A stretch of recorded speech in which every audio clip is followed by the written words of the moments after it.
মাধ্যমিকে 6th rank করেছি এবং আমি 690 মার্কস পেয়েছি। আমার ভালো রেজাল্টের পিছনে সবারই ভূমিকা রয়েছে। আমার বাবা মা আমার সারা জীবন ধরে আমাকে সাপোর্ট করে গেছেন।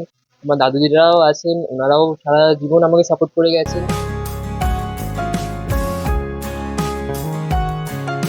আগামী দিনে আমি আমার ইচ্ছা আছে ডাক্তারি নিয়ে পড়াশোনা করার, সেই জন্য আমি নিটে বসতে চাই।